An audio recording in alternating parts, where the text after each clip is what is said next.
Well, to finish up on the death of stars, I want to talk about what's left behind after a low mass star and a high mass star dies. Kind of give some relative information about them. We've already talked about the white dwarf. That's the first one. So one is the white dwarf.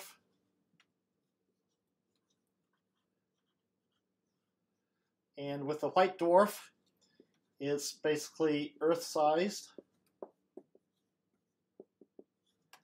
The mass is roughly that of the mass of the sun, our sun. Remember, circle with a dot means sun. Our sun, just a shorthand way. It's 20, 30,000 degrees, or not degrees, but Kelvin on the surface. The density is tons for a sugar cube area. Core temperatures hundreds of millions Kelvin, and it's mainly made from carbon. And we said that if it's a single star, it cools eventually to a black dwarf.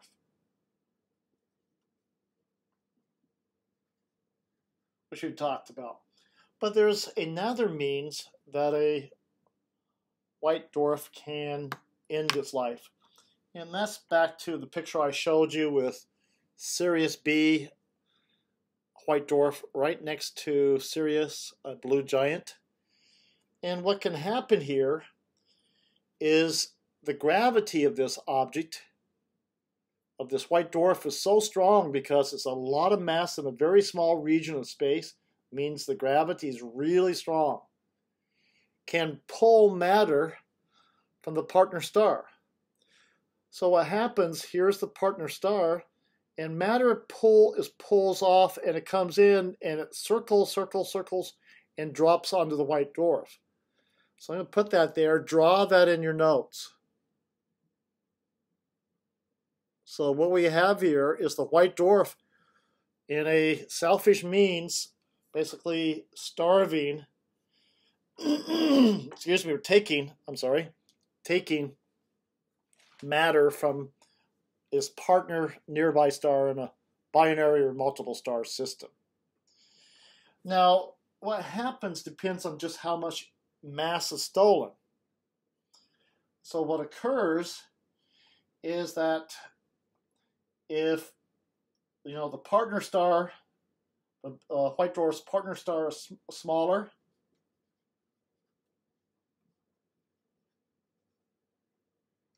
is smaller, or farther away, then the amount of mass stolen, basically is not large.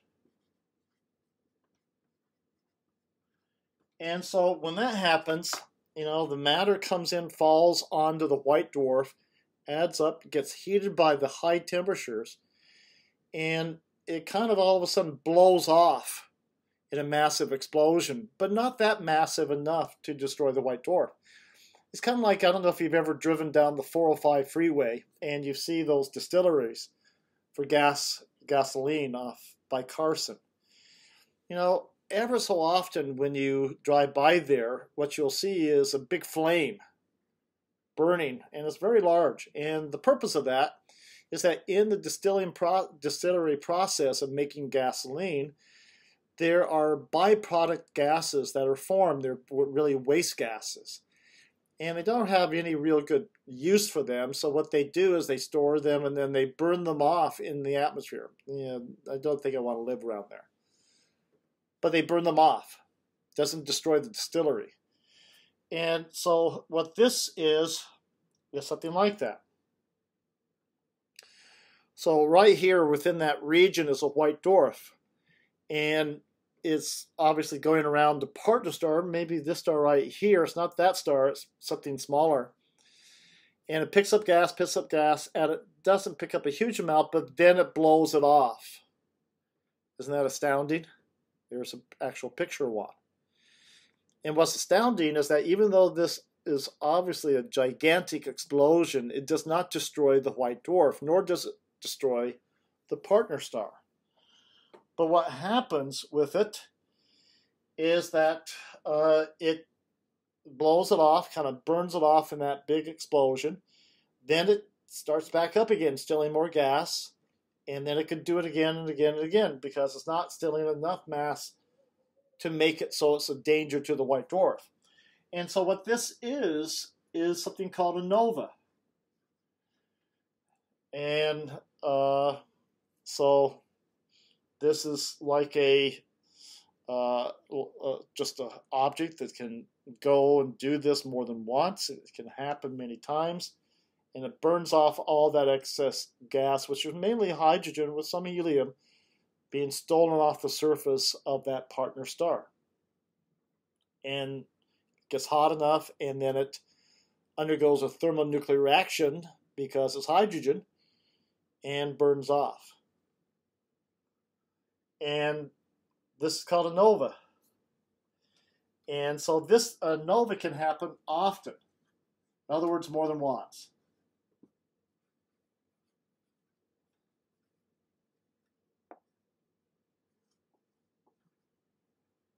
But if a partner star is large or close to the white dwarf,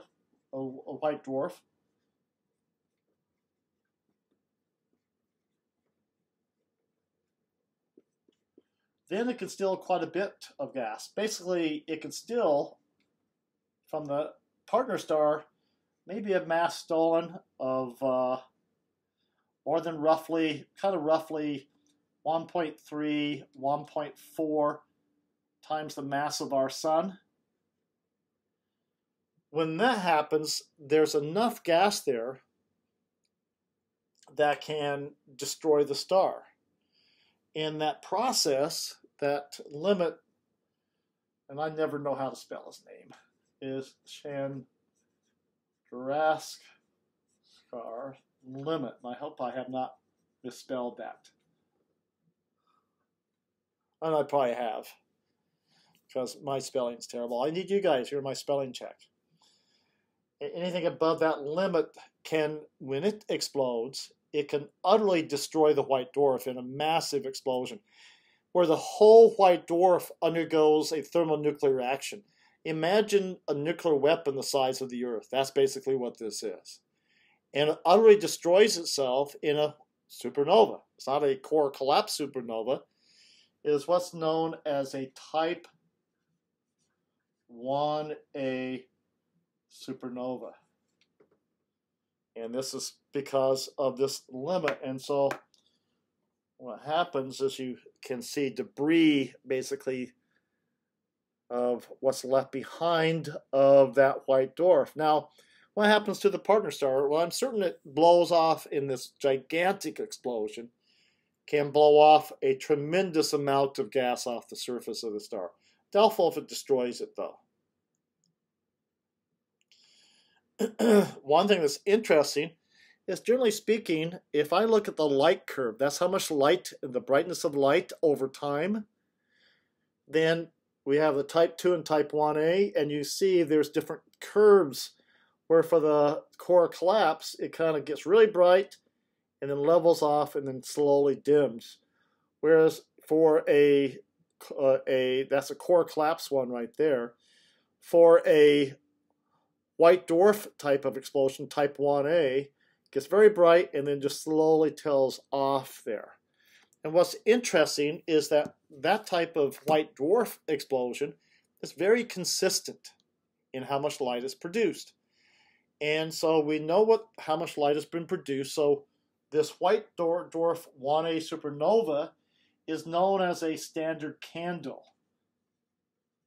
And what that means is that because we know how much light it produces, we can see how bright it is because of how far away it is. much dimmer, of course, we can actually determine where the white dwarf is using a known bright object.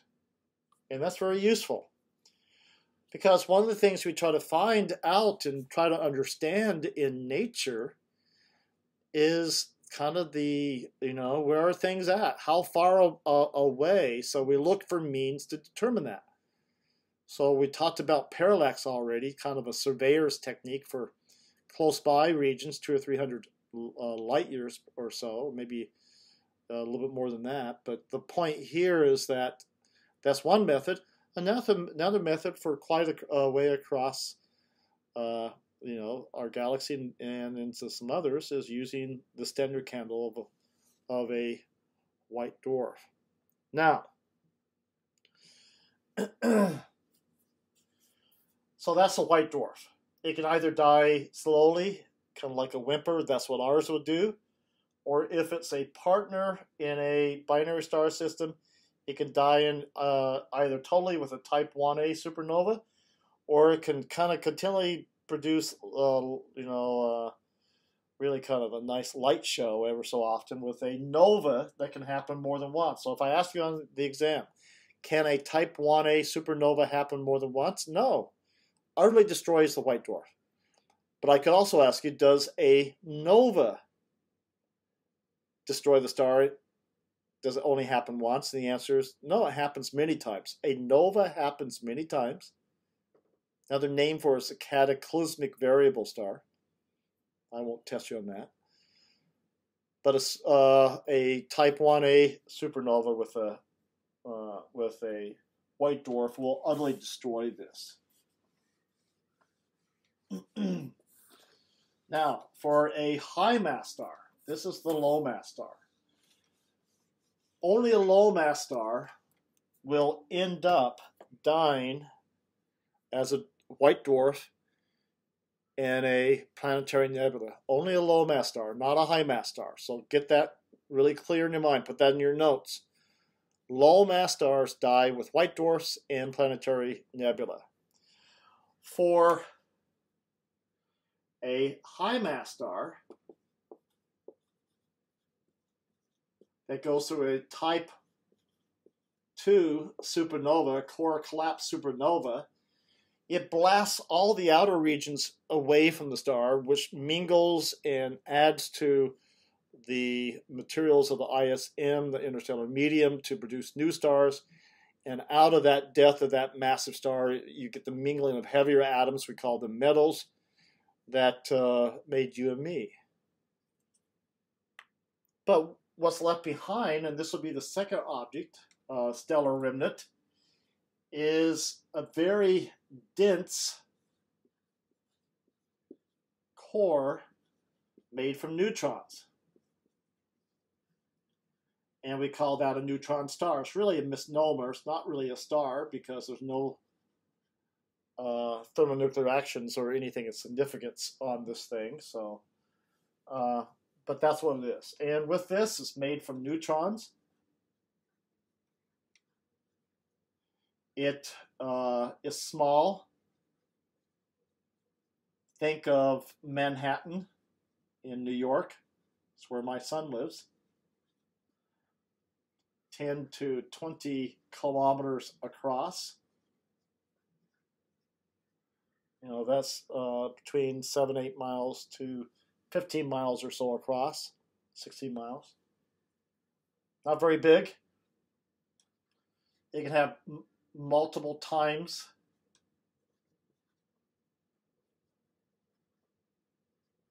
the mass of the sun. The density, how much mass is found in a region, is a sugar cube, roughly this big. Could weigh as much as Mount Everest. 1 billion tons, perhaps. Don't want to land there. Gravity would be so strong that we'd be squashed by that.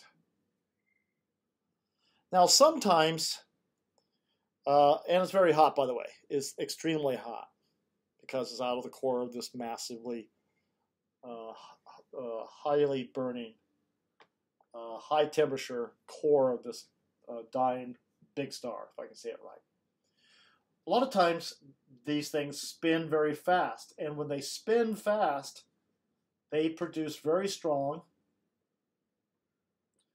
magnetic fields.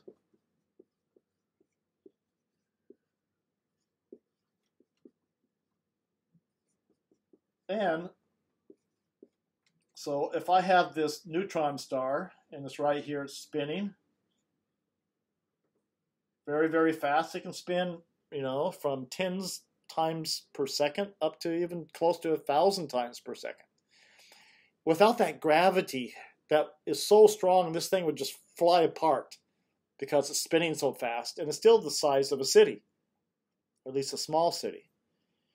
And so, but that gravity is so strong it keeps it together. If the Earth spun 10 times to 1,000 times a second, it would just completely disintegrate and fly apart.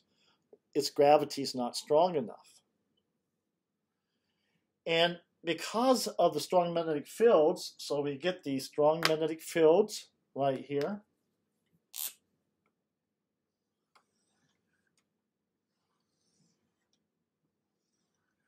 Of the spinning neutron star, that charged particles are basically steered and smash into the surface right here, and we get particles and energy beamed out in very directional means.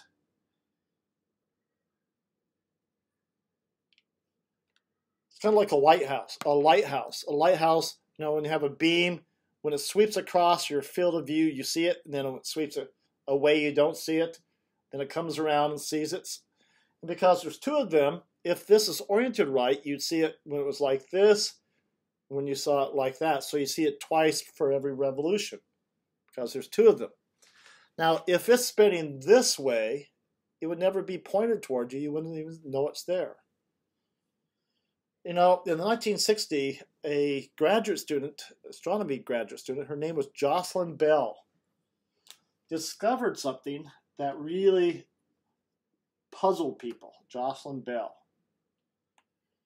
And what it was is this thing that was that in radio waves and sometimes optically too, it would be going, the signal from it and from space would be like this: tick, tick, tick, tick, tick, tick, tick, tick, tick, tick, tick, but many times faster. I mean, it was so regular that people thought maybe it was intelligent life. And so because of that, it was a puzzling thing, and no one understood what it was. And she discovered these in her investigations for her graduate work. But her advisor figured out this little model. It's called the lighthouse model of something called a pulsar. And this is the lighthouse model of this. It's like a lighthouse. He won the Nobel Prize for this. She didn't, even though she kind of discovered these things. Kind of sad, right?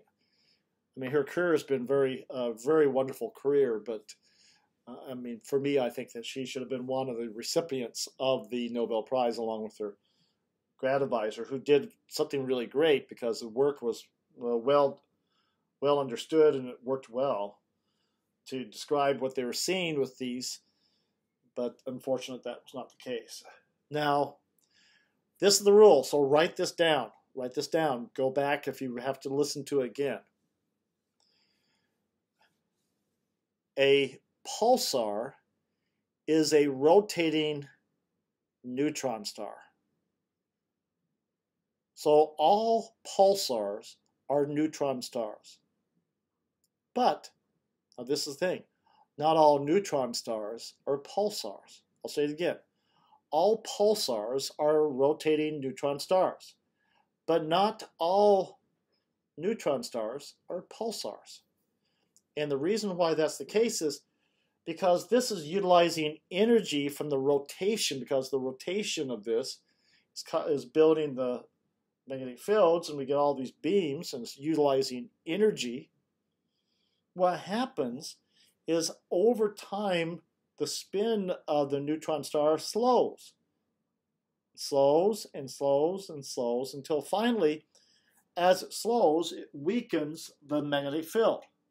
If the magnetic field weakens, then it reduces the heating of the surface and the beams that are put out, and therefore the pulsar can eventually shut down as it weakens in its spin. So I'll say it again. All pulsars are neutron stars. Not all neutron stars are pulsars. Okay? So that's the second item. Second type of stellar remnant. We have white dwarfs with two pathways of dying for a white dwarf cooling off over a billion years or more, or dying in a type 1 supernova, and something where kind of intermediate, and that's where it can undergo a nova. It can do multiple times. Type 1, a 1A supernova happens only one time. Now, there's another thing that can happen with a high mass star. So this leads to number 3, and this is for the more massive stars. And in the more massive stars, we get what is known as a black hole. So remember what was happening when a high mass star dies. Is the core of it's collapsing down. Light disintegrates the iron atoms into protons and neutrons. It squeezes down the protons onto electrons, forming more neutrons. And the neutrons get closer and closer until finally the Pauli exclusion principle stops them from squishing down. And I use the analogy of if I had a sack of marbles here. So here's a sack of marbles. And what happens is that I pick up the marble sack and all the marbles roll to the bottom like neutrons going to the center of the core. And when all the marbles get to the bottom of the sack, they don't get any closer. And that's like the neutrons collapsing down. When they get to the point where they can't get any closer, they just stop, and then everything else lands on top of them. But there are mechanisms that if the mass is so great, and we're talking the mass of this core to be very great, that the gravity is so strong that it can overcome that pressure. It's like an outward pressure of the neutrons, and actually can squeeze them down beyond the limit from the Pauli exclusion principle. And when that happens, then this thing can do something really weird.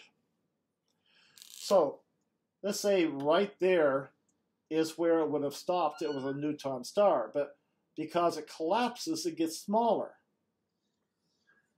And it continues to collapse down and collapse down and collapse down in size.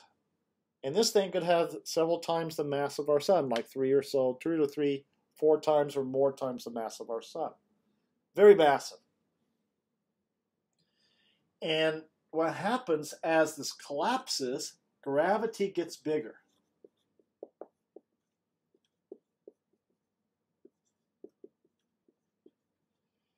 And so one thing we talk about, whenever we talk about, let's say, planets, we want to maybe launch a rocket.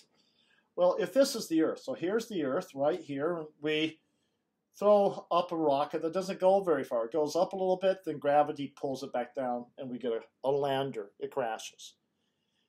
But then we have a bigger rocket, and it goes faster. When it goes faster, it can go farther, but gravity will pull around, and if not going fast enough, it'll crash again. If we make it go just the right speed, it will continually be pulled by gravity, but it'll be going fast enough that it always misses the Earth. But if I give it enough speed, it can pull away and actually escape the bounds of Earth's gravity and fly off. That's roughly 25,000 miles per hour. That's called escape velocity. That's how fast you have to move to escape it.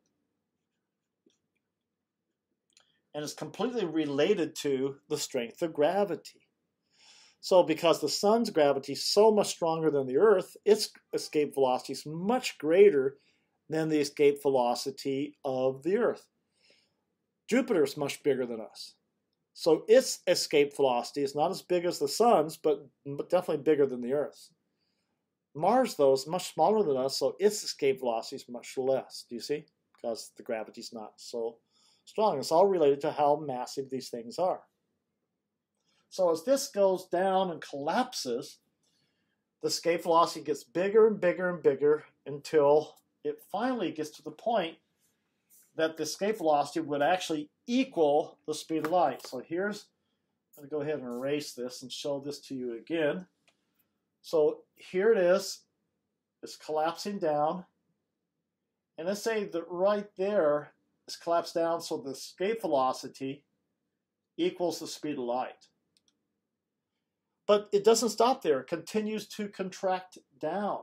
It gets smaller.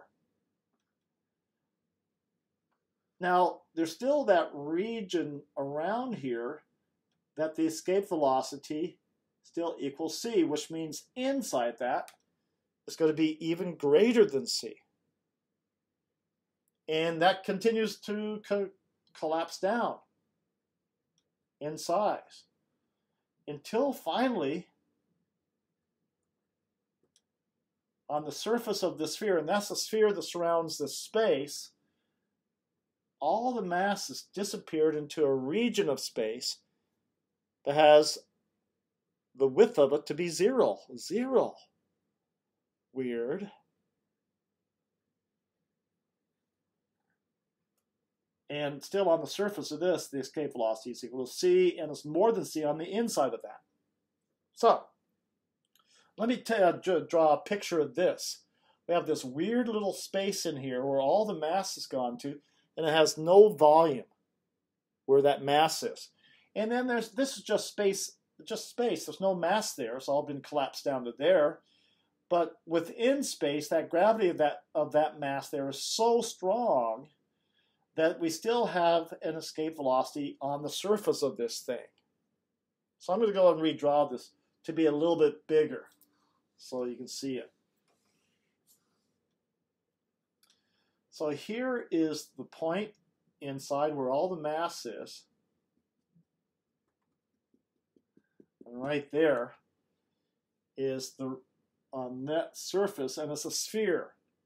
It's not solid, it's just part of space. But on that point, the escape velocity equals c. Here the escape velocity is more than c. And what we do know is that light is the fastest speed that anything can have, and matter cannot get to the speed of light, and there's a reason, and that comes out of special relativity by Einstein, who worked on these things. Is out of Einstein's general theory of relativity, which is a theory on gravity, that this black hole idea came from.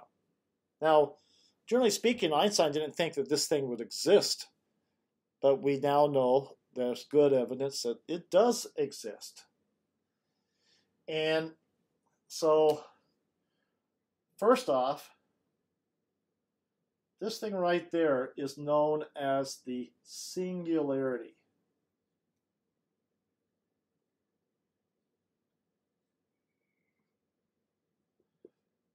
Now, if you study math for any length of time, you're going to find out that singularity has a definitive meaning in mathematics. And where singularities are is when there are infinities. I'll give an example, a simple one. You may have seen this in math. We're going to talk math, guys. Actually talk about a function. Let's say that f of x equals 1 over x minus 1. Well, okay, I'm not going to actually do anything with this. I just want to discuss this. What happens to this when x equals to 1? Well, then what happens is that, well, I get 1 divided by 1 minus 1, or 1 divided by 0. That doesn't that's not defined in math, and most of you probably have seen this. You can't divide anything by 0. It's undefined. And as you get closer and closer for x equal 1, this value gets bigger and bigger and bigger until it approaches infinity. And so infinities have a problem. We should not have infinities in our theories. But remember, the density, that is, the mass density of something, is defined to be the mass of an object divided by its volume. Well, if this is not, has no volume, or there's no dimension across, it's just 0, then you would think the volume is 0, so there would be an infinite mass density. A lot of astronomers and physicists think there might be a problem here, and so we're trying to resolve this. Many think there's no problem here.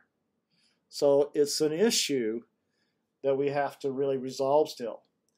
By the way, on the surface of space where the escape velocity is equal to the speed of light c, that's known as the event horizon. The event horizon.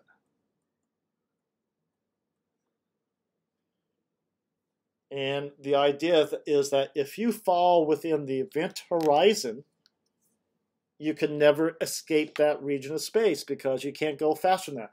If you're on the inside and we shine a light beam, it would be bent over. Couldn't escape a light beam. And so we are aware of that. And that's why it's called a black hole. It's not, think about this. I have a black shirt on. Why is it called a black shirt? Because there happens to be a dye in this that is designed to absorb all light, and light cannot escape from it, so we call it black. That because of the dye. We call this a black hole because not even light can escape from it. And so, that's an issue that we have to understand. The size of this, if I can spell it right, is RSCH, and that's known as the Schwarzschild radius, who did some theoretical work with this. So the Schwarzschild radius is basically what gives the size of the black hole. And this is not a gigantic black hole because it's only produced by the outcome of the death of a high mass star. But we do know that we have evidence that there are gigantic black holes in the center of many galaxies, if not all galaxies. So this here is the radius probably would be within the original star that was there. The Schwarzschild radius for these gigantic black holes in the center of galaxies that can range from equivalent to several million times the mass of our sun up to even billions of times the mass of our sun. It could be the size of our solar system. So imagine this, having the mass of 1 billion stars in the region the size of our solar system. Now, the book talks about something. I'll mention it to you. I probably would not discuss about it. It turns out that when we study something that seems so nothing there, not exciting, the vacuum of space, it turns out there's tons and tons and tons of things happening within the vacuum. And particles can appear out of the vacuum, 2 of them or more, and then they disappear in a very brief amount of time back into the vacuum, and nothing's there. Isn't that bizarre? In other words, out of space, where there's nothing there, particles can erupt out of that and then go back into that together, and then you see nothing. Isn't that bizarre? But if we're really close to here, and two particles, and one happens to fall within the event horizon, there's no longer any particle that could go back together with, and so it stays in existence instead of disappearing. And so the particles that erupt out of that vacuum is known as Hawking radiation, simply because normally they break apart together from the vacuum, which is bizarre, and then they disappear together back in the vacuum, and they have to be together. If one disappears through the event horizon, can never escape, and the other one stays away from that area, then it's left as an orphan, so to speak, and we call those particles Hawking radiation. So we're watching for that and trying to study that. By the way, just so you know, I should have completed this. For that value of this function where x equals 1 is infinity, what we say is in the domain of that function, x is the domain, and y is the range, if you remember the stuff. Right now, I bet you're just giggling with happiness because we're talking math. But in that domain, we call x equal 1, where it goes to infinity, a singularity. Do you see? Where infinities exist. X equal 1 is a singularity. That's why where all the mass goes is a singularity. And so that's the third and final stellar remnant that can come out of the death of stars. Now, very, very massive stars can die in a core collapse supernova. And what we have found is, even though this is a massive one, and you would imagine it would end up with a black hole, because this is such a big star and the explosion it goes through is so vastly huge, it can just utterly blast itself and there's not any remnant left behind. No neutron star, no black hole. It just is a huge explosion. And these are the biggest supernovas found in nature. And they don't end up, really leaving anything behind. And so we get this. Okay, so one more thing to talk about, and then we're done with the chapters 12 and 13, and that is this. If I look at an HR diagram, here's an HR diagram, and let's say it's a young group of stars. So this is temperature, gets hotter toward the left. This is brightness, gets brighter going up. And this is the main sequence of normal stars. And this is for a young group of stars, which means no stars have aged enough that they begin to go off the main sequence. So that means the main sequence will be long. So the younger the group of stars, the longer the main sequence. So what happens if it's very, kind of intermediate age, kind of middle-aged? And if I look at the HR diagram, what happens, I won't bother with the labeling, is we get some going off. And where they're going off away from the main sequence because they've aged is known as the main sequence turnoff.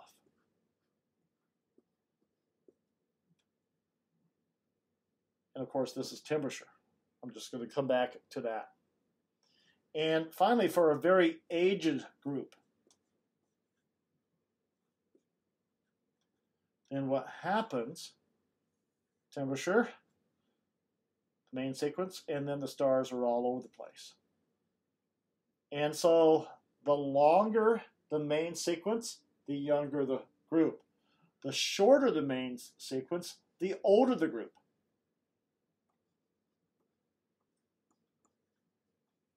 So if I ask you, on an exam, I've got a long main sequence. Is that for a young group of stars or for a old group of stars? Young. I have got a old group of stars. Will its main sequence be long or short? Short. More stars have gone out the main sequence to go off and die either as a white dwarf or as a supernova if you're up here at the top at the big stars. None of the stars at the bottom have died because they're all red dwarfs. None of them are old enough to do that. They last a long time. I can ask you this. Hey, I've got an object with hardly any blue stars. Among an object that has lots of stars, let's say it's a cluster. So I have a cluster of stars. There's hardly any blue stars. Will the main sequence be long or short? Now listen to this. This could be very well on the exam. So I'm giving you a help here. If I have a whole bunch of reddish stars, all the blue stars have died. So that means the main sequence will basically be shorter. Because the blue stars are up at the top, but they've gone off. They're dead. Now, if I can also ask, oh, I have a cluster of stars, so there's many blue stars. Will the main sequence there be long or short? Blue stars don't last long, so they must be a young group of stars, which means a long main sequence. Make sure you understand that. Blue stars, remember, don't last long. The biggest blue stars might be only hundreds of thousands of years. That's tiny. And at the most, it lasts maybe tens of millions of years. And so what we call, draw this down, for a young group of stars, we call it a zero-age main sequence, ZAMS graph. ZAMS graph. Z-A-M-S. ZAMS graph. That means for a young group of stars. As stars begin to age, they go off, and that shortens the main sequence. And so where the stars go off is known as the main sequence turnoff. All this, remember, you have on the Canvas page for this Unit 3. Notice how this is much shorter. A lot of stars have gone off.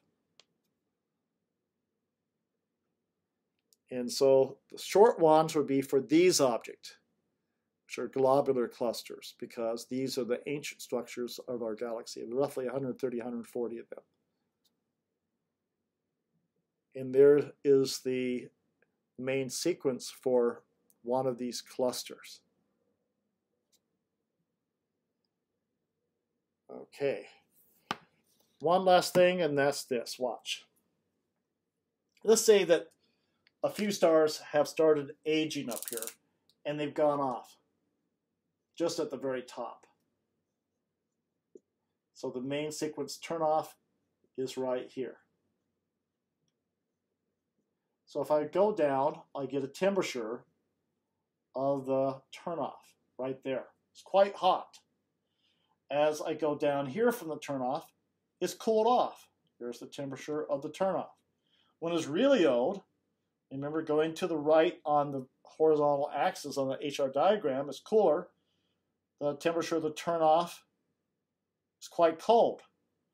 So get this down. Make sure you understand this. This is the last detail of these chapters. Hotter, main sequence, the turnoff. The hotter the temperature of the turnoff, it's a younger group. The colder the temperature of the turnoff is for an older group. Because as they age, this turnoff slides to the right, which is colder. And we can use that. We can actually have a graph. I'll do the last graph, and this will be the last graph for this one. So I'll do it right here, maybe. See if I can find a spot. let's see. I'll do it right here. Well, maybe I'll just. I think you get the sense. Look at that. Make sure you draw this in your notes. There is a graph that we can do. Is that this is the temperature of the turnoff.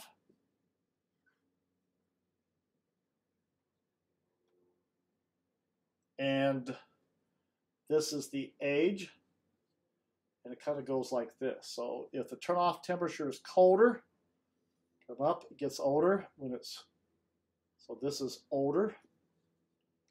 And this is cooler. And this is hotter. This is younger. So I'm going to actually use that main sequence turnoff temperature, which is easy to find for a group of stars, to determine the age for that group of stars, which is kind of cool. So I think that finishes up this unit. I hope this has been helpful. And I think what we have left is 2 more lectures that I will film over the next couple of days, so you have it over for a week or so to study. And so keep working, guys. Coming to the end, you're going to make it. Let me know if I can help you. Talk with you soon, okay? Take care. Bye-bye.